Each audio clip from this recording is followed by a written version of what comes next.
성도님들의 기도와 사랑 덕분에 31명의 단기 선교팀들이 모두 인도네시아 땅 아울리치를 잘 마치고 엊그제 무사히 잘 돌아왔습니다. 위에서 기도로, 물질로, 그리고 다양한 섬김으로 함께해 주신 우리 모든 성도님들께 다시 한번 깊은 감사를 전합니다. 매번 선교지를 방문할 때마다 선교지에서만 경험하게 되는 특별한 은혜가 있습니다. 이번에도 정말 큰 은혜와 감동이 있었는데요. 원래 일기예보에서는 우리가 사역하는 기간 내내 우리 지역에 폭우가 쏟아질 예정이었습니다. 실제로 저희가 인도네시아 공항에 도착했을 때 비행장은 이미 많은 비가 내리고 있었습니다. 그런데 짐을 찾고 공항 밖으로 나간 순간부터 비는 멎었고 사역하는 내내 비 한 방울 내리지 않다가 사역을 다 마치는 날 비가 내렸고 인도네시아를 떠나는 마지막 날 아침부터 화창한 날씨 속에 아름다운 인도네시아 땅을 감상하며 공항으로 갈 수 있었습니다. 할렐루야. 사실 우리나라에서 인도네시아까지 비행거리가 꽤 깁니다. 그래서 한 차례 다른 나라를 경유해 가게 되는데요, 그 과정이 참 쉽지가 사실 않습니다. 그래도 이런 건 괜찮습니다. 제일 큰 걱정은 준비해간 선교 물품을 공항 검색대를 무사히 통과할 수 있느냐가 문제였습니다. 한국에서 단체로 팀이 오면 이 검역관들이 괜한 시비를 걸면서 짐을 풀어보라고 하고 때로는 어떤 물품들을 압수하기도 한다는 것이죠. 얼마나 긴장되고 마음이 졸였던지 모두가 속으로 간절히 기도하며 이제 검색대를 지나는데 한 사람 한 사람 지나는데 이게 웬일입니까? 어느 한 사람 시비 거는 일 없이 검색대를 무사 통과한 것입니다. 심지어는 귀찮다는 듯이 큰 짐은 그냥 빨리빨리 들고 나가라고 이렇게 독촉을 하더라고요. 선교사님께 이 말씀을 드렸더니 이런 일은 처음이라고 하는 거예요. 첫날부터 하나님의 놀라운 역사 속에 인도네시아 땅을 밟게 되었습니다. 인도네시아는 무슬림 인구가 가장 많은 나라 중에 하나입니다. 따라서 이곳에서는 직접적인 복음 전도가 어렵습니다. 그래서 한류 문화를 통해 현지 대학생들과 현지인들을 접촉하며 하나님의 사랑을 전하고요, 그리고 현지에서 수고하시는 선교사님과 현지 교회 목사님들을 격려하는 일들을 감당했습니다. 저희 팀이 얼마나 철저히 준비를 잘해갔는지 정말 제가 많이 놀랐습니다. 떡볶이, 김밥, 부침개 등과 같은 그런 한국 음식을 직접 만드는, 또 그것을 먹는 그런 체험들을 했고요.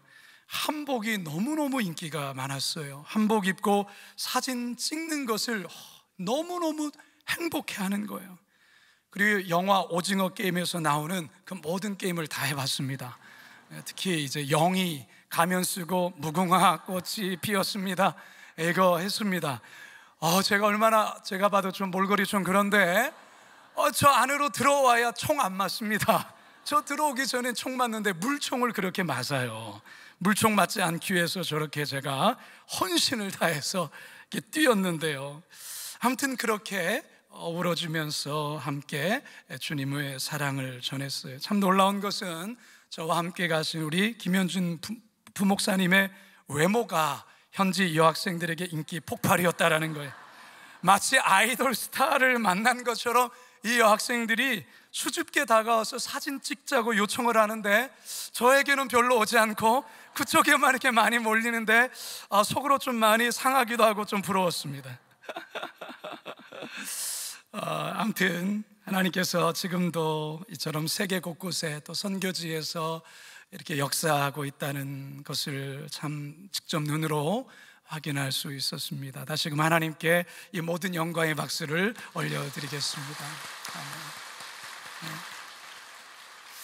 정말 기도해 주신 것 현지에서 너무 크게 느꼈습니다. 우리 성도들이 새벽마다 밤마다 기도하고 있구나. 순간순간 어떤 위기, 어려운 상황에서 정말 하나님의 놀라운 역사 속에 그 위기를 지날 수 있었던 그런 일들이었습니다. 고맙습니다. 자, 오늘 저는 여러분들과 함께 로마서 5번째 강해로 복음에는 의가 나타나서라는 제목으로 은혜를 나누고자 합니다. 바라기는 선포되는 말씀 속에 지금도 역사하시는 하나님, 살아계신 하나님의 음성 듣게 되기를 간절히 소망합니다. 첫 번째 따라 하시겠습니다. 하나님의 의를 선포합니다.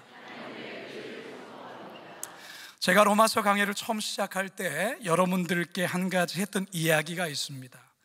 로마서를 한 장 한 장 읽다가 이 본문에서 이런 단어가 나오면 눈을 크게 뜨고 귀를 쫑긋 세우고 그리고 집중해서 본문을 읽으라, 설교를 들으라 했던 게 있습니다. 여러분 기억나십니까? 여러분들에게는 모든 게 처음이죠.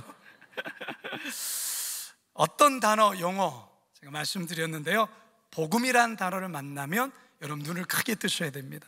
그리고 믿음이란 단어를 만나면 여러분 또 눈을 크게 뜨셔야 돼요.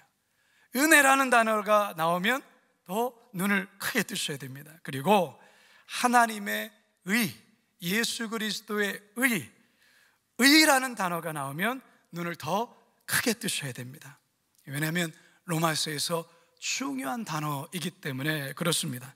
그래서 오늘 이 본문의 구절이 중요해요. 자, 17절 함께 읽습니다. 시작. 복음에는 하나님의 의가 나타나서 믿음으로 믿음에 이르게 하나니 기록된 바 오직 의인은 믿음으로 말미암아 살리라 함과 같으니라. 자, 이 한 구절 속에 로마서에서 대단히 중요한 단어 모두가 담겨 있어요. 복음, 하나님의 의, 믿음.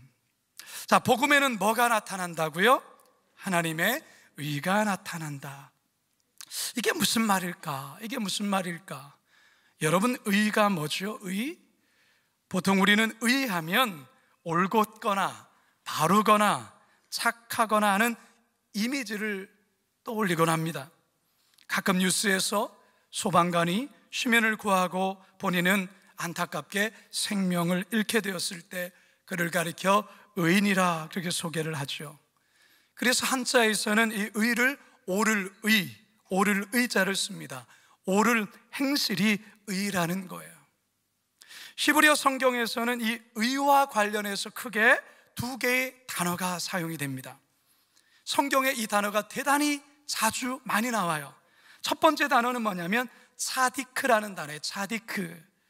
이 단어가 구약에서는 약 200회 정도 나오는데요, 기본적인 의미로는 의로운, 올바른, 공정한 이라는 의미를 지니면서 성경에서는 정의 이렇게 번역을 해요. 이 차디크라는 단어에서 남성형 체데크, 여성형 체다카라는 이런 단어들이 계속 나오는데요, 도덕, 윤리적인 올바른 행동을 하는 것을 의미합니다. 사회적인 약자를 돕고 어려운 백성들을 돌아보며 실천하는 것, 그때도 이 단어가 쓰여요. 자, 이 차디크라는 단어와 함께 또 하나의 단어가 있는데요, 미슈파트라는 단어입니다. 미슈파트. 이 미슈파트는 특히 법적인 의미가 강한 단어예요. 성경에서는 보통 공의라고 번역을 합니다. 법관이 법의 기준에 따라 공정하게 판결을 내리는 것을 말하고 억울한 자들의 억울함을 풀어주고 악인들에게 벌을 내리는 것이 실현되는 것, 미슈파트라고 하는 것입니다. 미슈파트. 자, 신약은 헬라어로 기록된 성경이죠. 헬라어에서의 의란 어떤 단어가 쓰이느냐, 디카이오시네라는 단어가 쓰여지는데요, 옳은, 공의, 심판, 처벌, 올바름의 뜻을 가진 디케이에서 나온 말이에요. 좀 전에 히브리어의 차디크라는 의미와 같다라고 생각하면 됩니다. 자, 이 의라는 이 단어의 쓰임새나 이 용례가 대단히 많습니다. 그리고 이게 짧게 설명해서 다 이해가 되는 부분은 아니에요. 이 의라는 이 내용이 앞으로 로마서 3장에 가서 여러분과 더 많이 이야기를 나누게 될 겁니다. 자, 그렇다면 자, 오늘 본문에서 복음에는 뭐가 나타났다고요? 하나님의 의가 나타나서, 이게 과연 무슨 말일까? 이 말은 예수님께서 십자가에 매달려 죽으심으로 인류가 범한 죄에 대한 하나님의 의로움, 공의, 미슈파트가 실현되었다라는 말입니다. 동시에 예수님이 우리를 대신해 십자가에 죽으심으로 영원히 형벌 받아야 될 인간에 대한 하나님의 차디크, 정의가 실현되었다라는 말이에요. 그 결과로 우리에게는 무엇이 주어졌느냐? 구원이라는 게 주어졌다라는 거. 구원이라는 준비. 결국 전혀 의롭지 못한 우리에게 예수 그리스도의 의가 우리에게 덧입혀지고, 그것으로 하나님은 우리를 의롭다 인정해 주는 것, 이게 바로 복음이다 그 말이에요. 기독교에서는 이것을 칭의라고 합니다. 칭의, 의롭다 칭해준다, 의롭다 여겨준다. 칭의, 아주 대단히 중요한 용어인데요, 전혀 의롭지 않은 우리들을 의롭다고 여겨주시는 이 같은 사실이 바로 복음에 담겨 있다라는 거예요. 의로운 행위를 한 적이 없어요. 그런데 하나님께서 우리를 의롭다 여겨준다라는 것입니다. 왜요? 무엇 때문에요? 예수 그리스도의 십자가 복음 사건으로 우리를 의롭다 칭해 주신다라는 거예요. 따라서 복음에는 이토록 놀랍고 귀한 비밀이 담겨 있습니다. 그래서 사도 바울은 복음에는 하나님의 의가 나타나서, 이렇게 말하는 거예요. 하나님의 의가 나타나서 온 인류의 구원이 선포되었다, 그렇게 밝히고 있는 것이죠.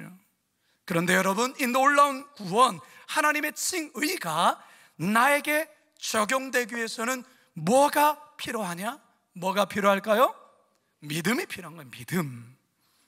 그래서 17절을 우리가 다시 한번 읽어봅니다. 시작. 복음에는 하나님의 의가 나타나서 믿음으로 믿음에 이르게 하나니, 기록된 바 오직 의인은 믿음으로 말미암아 살리라 함과 같으니라. 마틴 루터는 이 구절 때문에 종교개혁을 일으켰어요. 믿음으로 믿음에 이르게 한다, 이 말이 또한 무슨 말일까? 헬라어 원어를 보면 에크, 피스테오스, 에이스, 피스틴이라고 쓰여 있는데요, 이 피스티스, 믿음을 헬라어로 피스티스라고 해요. 피스티스. 에크라는 이 단어는 전치사예요. 뭐뭐로부터, 뭐뭐에서라는 뜻으로 출발지, 시작점을 말해요. 에이스는 무엇으로 향하다라는 의미의 전체어서로 이 도착지, 목적지를 가리켜요. 사실 이 원어대로 직역을 하면 믿음에서 믿음으로라는 게 더 정확한 말이에요. 즉 믿음에서 출발해서 믿음으로 도착한다는 말인데요, 그렇다면 뭐가 믿음에서 출발하여 뭐가 믿음으로 도착한다는 말일까? 뭘까요? 구원이에요. 구원. 칭의. 다시 말해 구원은 예수 그리스도에 대한 믿음에서 출발하여 결국 믿음으로 도달케 한다, 그 말인 것이죠. 그렇다면 이 믿음이라는 것, 여기에서도 학자들의 많은 다양한 견해들이 있는데요, 이 믿음이라는 것이 단순히 머리로 이해하고 인정하는 그 믿음만을 의미하는 것이냐? 학자들 간에 복잡하고 다양한 의견들이 존재한다고 금방 말씀드렸는데요, 구원은 오직 예수 그리스도를 믿는 믿음으로만 가능합니다. 믿으십니까? 하지만 이 믿음은 출발입니다. 출발. 결국 순종하는 믿음, 이게 도착지로 향해 나아가야 한다라는 거예요. 이게 목적지를 향해 나아가야 된다라는 거예요. 단지 말로 나 믿어, 그게 아니에요. 믿어 순종하는 믿음으로 나아가야 된다라는 것이죠. 그래서 사도 바울은 하박국 선지서 하박국 2장 4절의 말씀을 인용을 해요. 그게 뭡니까? 오직 의인은 믿음으로 말미암아 살리라 함과 같으니라. 오직 의인은 하나님을 향한 신실한 믿음으로 살 수 있다, 살아가야 된다라는 말인 것이죠. 앞으로 이 믿음에 대해서도 앞으로 로마서를 공부하면서 계속 여러분들과 함께 공부하게 될 것입니다. 사랑하는 성도 여러분, 예수 그리스도의 복음이 우리를 의롭게 합니다. 이 복음을 믿는 자들에게 예수 그리스도의 의가 덮여지게 되는 거예요. 마치 옷을 이렇게 입는 것과 같은 거예요. 의에, 그래서 의의 옷이라고 말하는 거예요. 그건 우리들의 의가 아니에요. 예수 그리스도께서 십자가에서 대속의 은혜를, 대속의 피를 흘리신 그 의를 우리가 덧입는 거예요. 이 말은 전혀 의롭지 못한 우리를 예수 그리스도의 대속의 은혜로 하나님이 그래서 우리를 의롭다 여겨주시는 거예요. 우리의 의가 아니라 그리스도의 의로 말미암아 우리를 의롭다 칭해 주시는 것이죠. 이게 바로 17절이 우리에게 말하는 거예요. 바라기는 놀랍고도 이 위대한 이 복음이 오늘 나의 복음으로 경험되는 역사가 있기를 주님의 이름으로 축원합니다. 두 번째 따라합시다. 인간의 불의를 고발합니다. 자, 여러분 17절까지는 굉장히 은혜롭고 정말로 은혜 넘치는 말씀이 쭉 진행이 되었어요. 목욕탕으로 비유하자면 이 17절까지는 아주 뜨뜻한 온탕이었어요. 근데 이제 18절부터가 아주 냉탕이 시작이 됩니다. 자, 18절 시작. 하나님의 진노가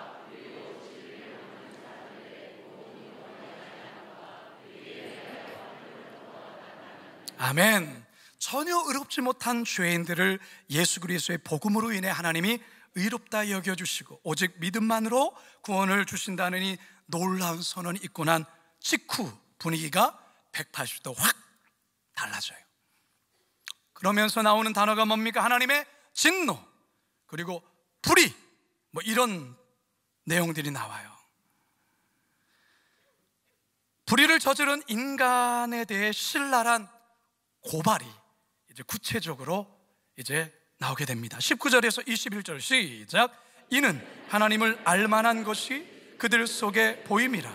하나님께서 이를 그들에게 보이셨느니라. 창세로부터 그의 보이지 아니하는 것들 곧 그의 영원하신 능력과 신성이 그가 만드신 만물에 분명히 보여 알려졌나니 그러므로 그들이 핑계하지 못할지니라. 하나님을 알되 하나님을 영화롭게도 아니하며 감사하지도 아니하고 오히려 그 생각이 허망하여지며 미련한 마음이 어두워졌나니. 뭔가 분위기가 좀 심상치 않죠? 무겁죠? 솔직히 인간은 하나님의 은혜를 입을 수 없는 철저한 죄인이며 하나님의 진노를 받아 마땅한 존재다라는 것을 말하고 있는 거예요. 그러면서 구체적인 이유를 이제 나열하는 거예요. 왜 우리가 하나님 앞에서 철저한 죄인인가? 왜 진노받아 마땅한 불의한 인간인가? 그 이유가 무엇인가? 첫 번째, 하나님을 알만한 것들이 모든 사람에게 분명히 있음에도 불구하고 하나님을 전혀 모른 척하며 산다라는 그 이유입니다. 그렇기 때문에 하나님을 영화롭게도 하지 아니하고 하나님께 감사하지도 아니하고 오히려 허망한 생각과 미련한 마음에 사로잡혀서 어둠 속에 살아간다라는 것이죠. 이게 바로 불의한 인간에 대한 고발이라는 거예요. 여러분, 하나님 앞에서 가장 큰 죄가 뭔지 아십니까? 세상에서 가장 큰 죄라 여기는 것과 하나님의 큰 죄라 여기는 것은 좀 차이가 있어요. 하나님 앞에서의 가장 큰 죄는 뭐냐면 하나님을 하나님으로 인정하지 않고 섬기지 않는 게 큰 죄예요. 이것은 마치 자신을 낳은 부모를 부모로 인정하지 않고 모른다 하는 것과 같아요. 성경은 분명히 모든 인간들에게 하나님을 알 수 있도록 창조되었다라고 말씀하고 있습니다. 인간의 양심을 통해, 인간의 어떤 마음을 통해, 그리고 자연 만물의 세계를 통해 하나님께서 하나님의 창조주 되심을 선포하고 있다고 해요. 여러분, 혹시 여러분 중에 미국의 그랜드 캐니언을 직접 가서 보신 분 계십니까?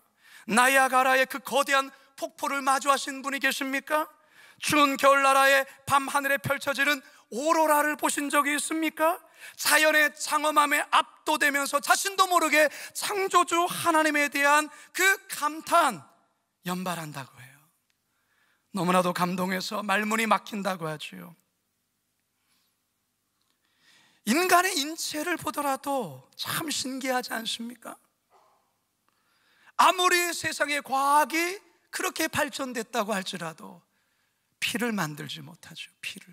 피는 인간이 인간을 통해서 수혈할 수밖에 없는 거예요.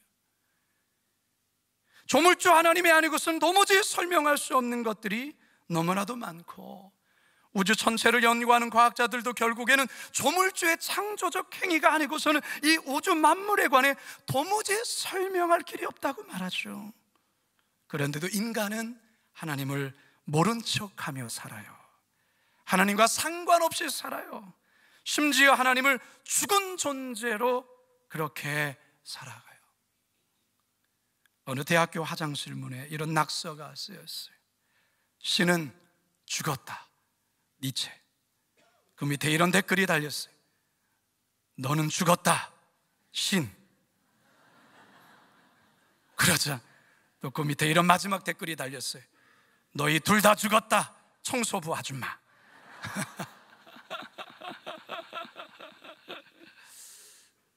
여러분, 인간의 불의함은 하나님을 하나님으로 인정하지 않는 것에 있어요. 그런데 여러분, 더 나아가 더 큰 불의함이 있어요. 그것은 뭐냐면 하나님이 없다고 말하는 것, 거기에 더 하나 하나님을 자신이 만들어내요. 하나님을 만들어내요. 나무나 돌을 깎아서 만든 것을 하나님이라 여기며 거기에 납작 엎드려 경배해요. 거기에 복을 빌어요. 23절 시작. 썩어지지 아니하는 하나님의 영광을 썩어질 사람과 새와 짐승과 기어다니는 동물 모양의 우상으로 바꾸었느니라. 사랑하는 성도 여러분, 하나님이 가장 싫어하는 것 중에 하나가 바로 우상숭배입니다. 우상숭배는 우리 하나님께서 뭐라 말하냐면 그것은 영적인 간음이다라고 말해요. 내가 보는 앞에서 간음을 행하는 것이다라고 우리 하나님 말씀하세요. 그래서 십계명의 가장 첫 번째 일계명이 무엇이죠? 너는 나 외에 다른 신을 내게 두지 말지니라. 두 번째 계명은 무엇입니까? 너를 위하여 새긴 우상을 만들지 말고 또 위로 하늘에 있는 것이나 아래로 땅에 있는 것이나 땅 아래 물속에 있는 것에 어떤 형상도 만들지 말며 그것들에게 절하지 말며 그것들을 섬기지 말라. 근데 여러분, 우상이라는 것이 그저 나무나 돌, 금속 같은 것을 깎아 만든 것만이 우상이 아니에요. 오늘날의 우상은 하나님보다 더 사랑하는 그 무엇, 하나님보다 더 의지하는 그 무엇, 하나님보다 더 애착을 하는 그 무엇이 바로 오늘날의 우상이에요. 따라서 교회를 다니면서도 우상을 섬기고 사는 이들이 있어요. 열심히 교회에서 봉사도 하고 직분을 갖고 있으면서도 우상을 섬기는 이들이 있어요. 하나님을 섬기면서 동시에 우상도 섬길 수도 있어요. 우상을 섬기는 사람들의 그 중심에는 하나님이 아닌, 창조주 하나님이 아닌, 구원자 하나님이 아닌 자기 자신이 있다라는 것이죠. 그러하기 때문에 하나님의 말씀보다 자신의 생각이 우선이 되어 있어요. 하나님의 말씀을 따라 살아가는 게 불편해요. 하나님을 따라 살아가는 게 싫어요. 그냥 내 마음대로, 내 본능이 이끄는 대로, 내 생각이 이끄는 대로, 내가 하고 싶은 대로 살아가고 싶은 것이죠. 그런데 하나님이 불편한 거예요. 2020년 3월 코로나가 한참 막 시작되고 크게 확산됐던 그때 최고의 시청률을 찍었던 드라마가 있어요. 28.4%까지 시청률을 찍었던 인기 드라마. 그런데 이 드라마가 중년 부부들의 이혼율을 높이고 불륜을 저지르는 데 큰 도움을 주었다. 여러분, 이 드라마의 제목을 아십니까? 부부의 세계라는 드라마예요. 이 드라마는 불륜을 아주 아름답게 포장해서 보여주는데요, 드라마에서 아주 명대사가 있어요. 불륜을 들키자 사랑에 빠진 게 죄는 아니잖아. 얼마나 멋있어요. 사랑에 빠진 게 죄는 아니잖아. 왜? 아주 멋진 대사예요. 이 대사가 권태기에 접어든 많은 중년 부부들의 불륜에 용기를 더해 주었다라는 우픈 소문이 있죠. 여러분, 죄입니다. 성경은 우리에게 이렇게 말해요. 입에서 나오는 것들은 마음에서 나오나니 이것이야말로 사람을 더럽게 하느니라. 마음에서 나오는 것은 악한 생각과 살인과 간음과 음란과 도둑질과 거짓 증언과 비방이니 이런 것들이 사람을 더럽게 하는 것이요 씻지 않은 손으로 먹는 것은 사람을 더럽게 하지 못하느니라. 여러분, 복음은 모든 인간이 하나님 앞에서 죄인이다 선언합니다. 사실 이 말 듣기 별로 안 좋죠.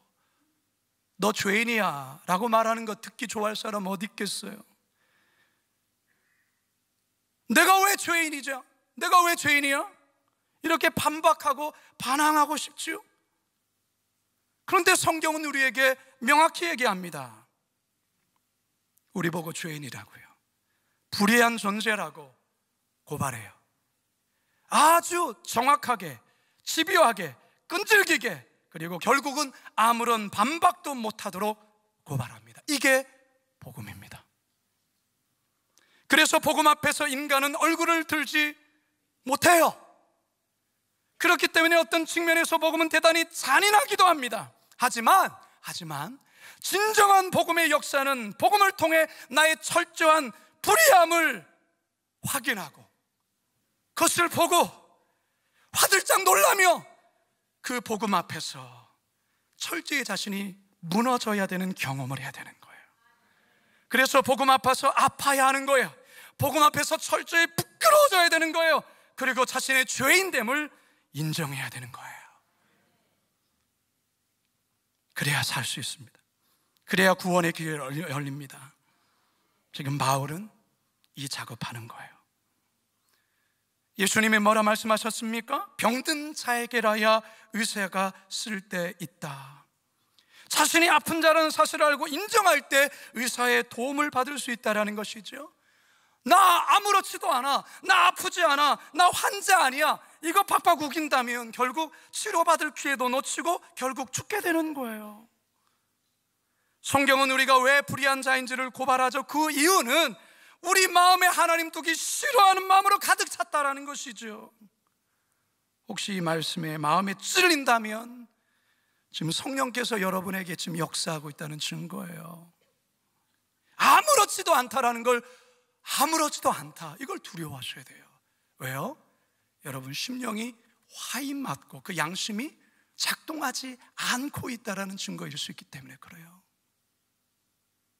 죄를 지어도 아무렇지도 않다, 편안하다, 여러분 그걸 두려워하셔야 돼요. 마음에 찔림이 있다면 하나님 앞에 두 손 들고 나와 하나님 앞에 고백하는 거예요. 주님, 제가 죄인입니다. 제가 죄인입니다. 그래야 삽니다.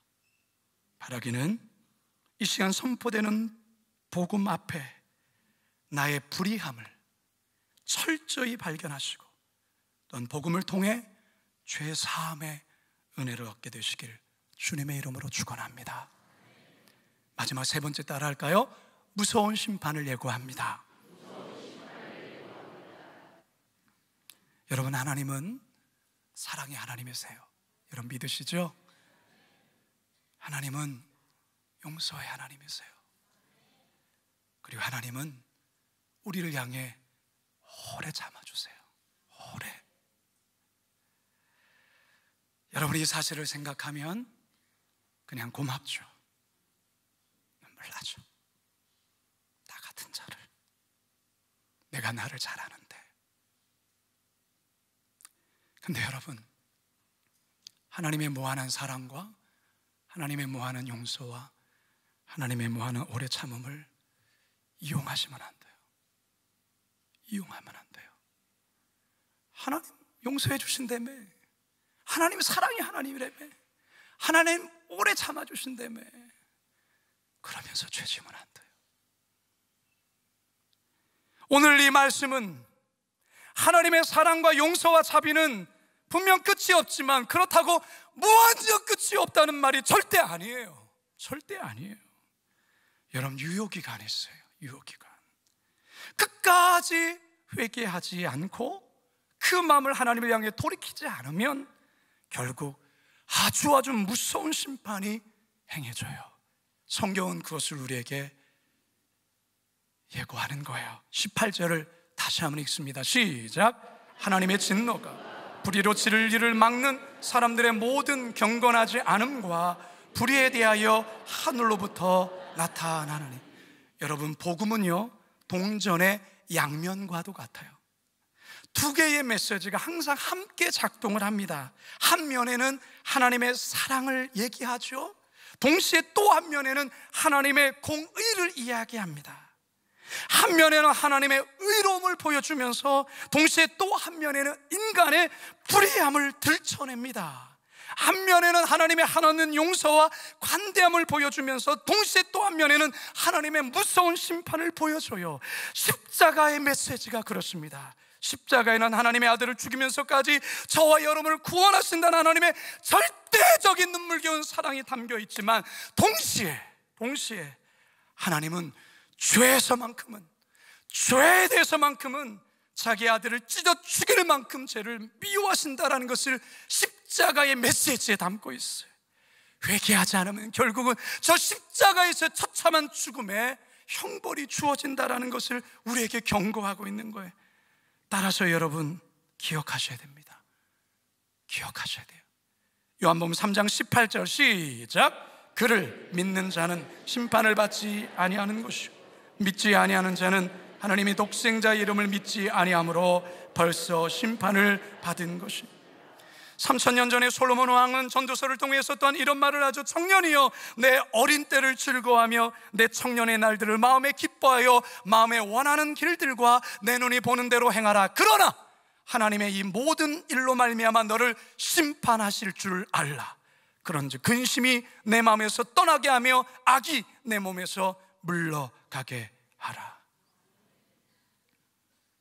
엘비스 프레슬리라는 로큰롤의 제왕이라고 불려진 아주 유명한 가수 여러분 아시잖아요. 아주 멋진 외모와 탁월한 목소리, 시대를 앞서는 끼를 통해 세계인의 마음을 사로잡았던 그런 유명 가수죠. 그런데 그는 그의 인기 절정에 달하던 42살의 나이에 약물 중독으로 죽습니다. 사실 그는 젊은 시절 교회 찬양대원이었어요. 신실하게 찬양을 부르던 크리스찬이었어요. 그런데 어느 날 대중들로부터 박수를 받고 인기를 누리고 엄청난 불을 누리면서 하나님을 떠나기 시작했어요. 그런데 화려한 무대가 끝나면 이루 말할 수 없는 어떤 공허함, 그 외로움이 그 가슴 밑에서 이렇게 올라오는 것이죠. 불면증에 시달렸어요. 그러면서 그가 의지했던 것은 약물이었어요. 하나님께로 돌아오는 사인인데 그는 하나님을 의지하지 아니하고 약물을 의지했어요. 주치의들은 그의 약물 중독 상태를 수차례 경고했어요. 그러나 스스로 어떻게 할 수 없는 지경에까지 나간 거죠. 결국 아내와 이혼을 하고 더욱더 큰 상실감에 폭식과 술과 마약과 여자에 빠져들었어요. 결국 약물 과다 복용으로 온몸이 부어오르고 내장 일부가 마비되어 42살의 나이로 세상을 떠납니다. 안타까운 것은 그의 손때 묻은 성경책이 있었는데 성경책에는 누가복음 9장 25절의 말씀이 밑줄이 그어져 있는 거죠. 사람이 온 천하를 얻고도 자기의 생명을 잃으면 무엇이 유익하리요. 그는 어릴 때부터 신앙생활하며 늘 성경책을 옆에 갖고 다녔어요. 하지만 세상 인기를 얻고 쾌락에 깊이 빠지면서 예수 그리스도를 놓아버렸죠. 결국 그의 인생은 파멸로 끝이 나고 맙니다. 마귀가 원하는 게 바로 이거예요. 어렸을 때 제가 어머니 따라 부흥회 가면 자주 불렀던 찬송가 중에 이런 찬송가가 있었어요. 웬일인가 내 형제여 주 안이 믿다가 죄값으로 지옥 형벌 너도 받겠구나. 웬일인가 내 형제여 귀만 따르다 저마 귀 갈 때에 너도 가겠구나.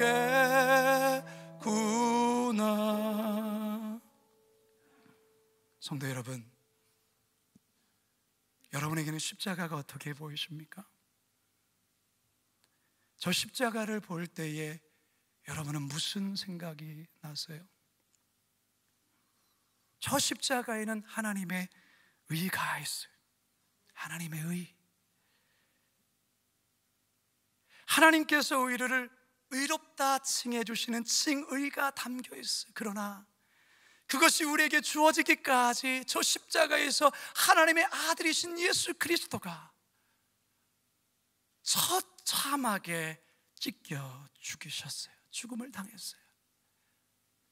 그 보배로운 예수 그리스도의 그 피가 하나님의 의를 만족시키고 그 의가 우리에게 덧입혀짐으로 하나님은 예수 그리스도의 의를 우리의 의로 칭해 주셨다 그 말이죠.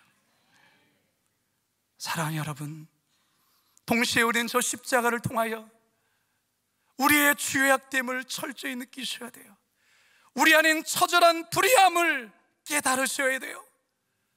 하나님 인정하지 않고 내 멋대로, 내 마음대로, 내 욕심대로 살아왔던 내 인생의 삶이 부끄러움을 느끼셔야 돼요. 양심의 찔림이 느껴지셔야 되는 거예요. 내가 저 십자가에서 처절한 형벌을 받아 마땅한 나여야 하는데, 그런 나를 위하여 우리 예수님이 대신 십자가에서 죽으셨다는 이 사실 앞에 여러분 통곡하셔야 돼요. 통곡하셔야 돼요. 여러분, 우리는 지금 사순절의 기간을 보내고 있어요. 십자가를 다시 만나십시오. 십자가에서의 하나님의 의를 경험하시고 십자가 앞에서 내 자신의 처절한 불의를 그리고 무서운 심판을 보시고 아버지 하나님 앞에 회개하며 주님 앞에 나아가실 수 있는 사순절 기간 되시길 주님의 이름으로 축원합니다. 기도하시겠습니다. 사랑의 하나님, 복음에는 하나님의 의가 나타나서 하나님의 의, 예수 그리스도의 처절한 십자가에서의 죽으심으로 예수 그리스도의 의를 우리에게 입혀주시며 하나님은 우리를 향하여 의롭다 칭해 주시는 이 놀라운 복음, 이 복음을 머리로 이해하는 수준이 아니라 우리의 온 마음과 온 영혼으로 경험하기를 원합니다. 그 복음을 만날 때 우리가 얼마나 하나님 앞에 처절한 죄인인지, 얼마나 추악한 죄인인지 깊이 깊이 경험하게 될 터인데, 주님 그 앞에 처절히 회개하며 하나님 앞에 은혜를 구하며 그래서 십자가를 새롭게 만나는 이 한 주간 되게 하여 주시옵소서. 감사드리오며 예수님의 이름으로 기도드리옵나이다.